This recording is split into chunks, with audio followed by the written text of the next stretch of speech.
we're focusing on the most extreme form, manic depression. Jason Pegler was diagnosed at just 17 years old, and his bouts of mania caused him to become so delusional that he painted his friend's carpet blue and washed his own hair in tomato soup. Well, thankfully, Jason has now beaten his depression, and he joins us now along with consultant psychiatrist Neil Hunt, and they are here. Good morning. Good morning. And it's very nice to meet you both. Thank you very much for coming in. Nice to see you. So you were a straight A student, and a rugby player, chess champion. So school initially was perfectly fine. So I absolutely enjoyed it. Enjoyed going to school. Was good upbringing, good grammar school. I was always quite creative when I was younger, and seems to have quite a quick mind. But then when I was 17, when I was taking my A-levels, I was actually revising for Oxford University entrance exam, and I'd overworking and actually taken some ecstasy at a nightclub. I took 2 ecstasy tablets and didn't seem to come down, and 2 or 3 weeks later I ended up in extremely manic and being taken into hospital. And what were you doing? What did you do? Well, I gradually had these different kinds of thoughts where I thought I was extremely creative, and I had this amazing kind of self-confidence, but at the same time I had this kind of paranoia beneath me. So I thought that a nuclear war was going on and I was the only person in the world that could stop it. I thought that I was head of the European Hardcore Committee, which was something that I'd created in my mind to create world peace. So I thought metaphorically that I'd taken 6 billion ecstasy tablets, 1 for everyone in the world, and that was my way of as being a raver at the time of helping create world peace. When all these things are going on in your head, what was the outward sign to the people that you were with? I was talking to my friends about it, and they were obviously just people were very listening to me, but obviously thinking, Jason's gone crazy. But people were still being nice to me, and it was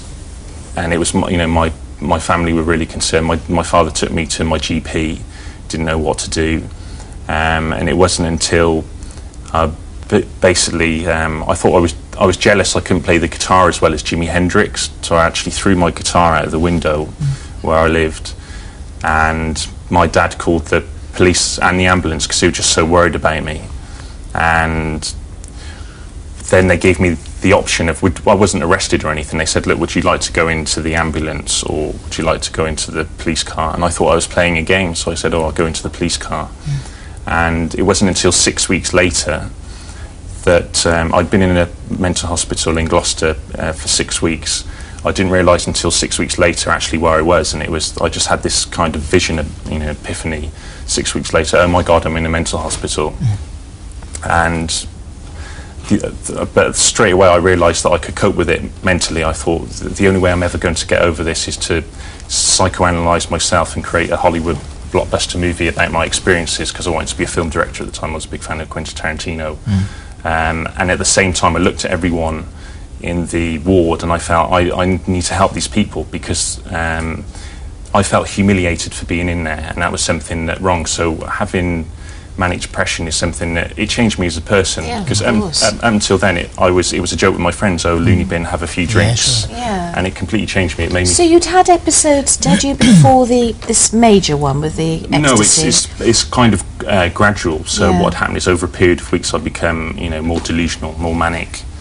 And I say it's a bit like the Mona Lisa, the painting. So it's kind of, it has this amazing beauty about it, but it's something creepy about it at the same time. And mysterious and unfathomable. Absolutely. So you had this period in psychiatric care, and you came out and you retook your A-levels and got to university, and through university drinking and things you were also having episodes, and I think when you did your finals and the graduation you were in hospital and being cared for and given lots of drugs. But the episode that was perhaps the biggest one was when you finally came to London, having graduated and had a job, and your brother came to stay, I think, and he noticed that your actions weren't normal at all? Well, that was my last episode, so that was the 4th. So altogether I had 4 episodes, just about a year in hospital and 2 years suicidal coming out of it. It's like, how can you come to terms with having those kind of thoughts? It's the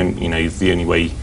It's very, very difficult. So that episode was the last one that I had, and I can remember being in my flatmate's house, and like as you said in the introduction, I poured a can of soup over my head. But when you're manic, you're in this, at that level, you're in everything. Mind's completely different. You can't imagine what it's like to experience things like that. It's just, it's terrifying. I would have thought at times when you. Absolutely. It's kind of a sort of, magical terror. Yeah.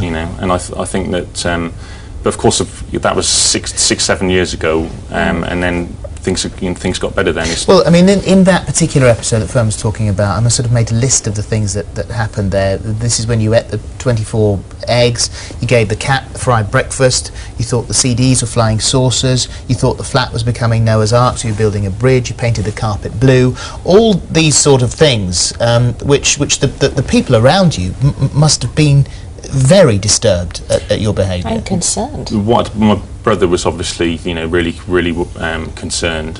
What happened is my flatmate was out at the time, so and my brother wasn't there. He just popped round really.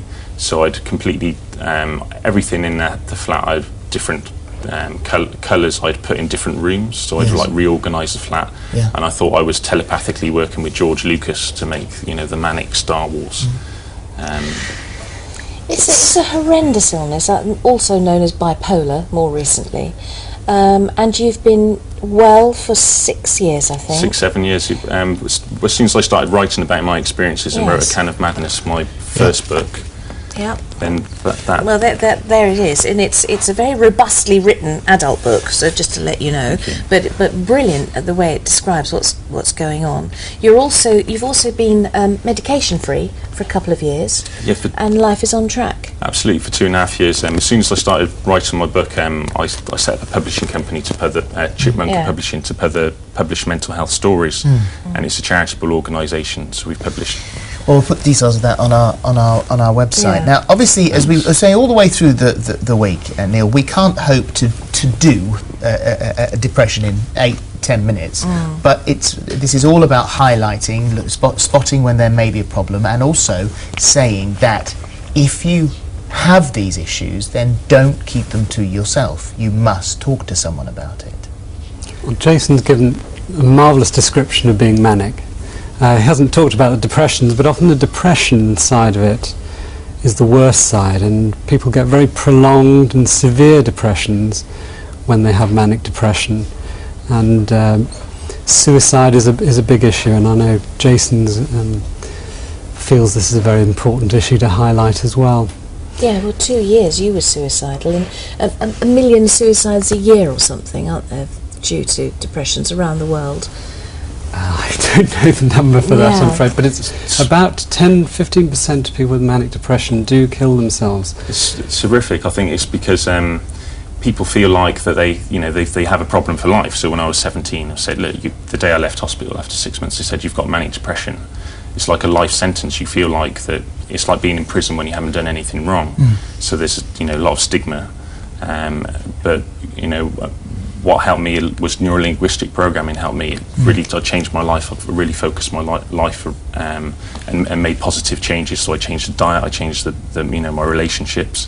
I made sure that I was happy in what I did. And these are techniques that.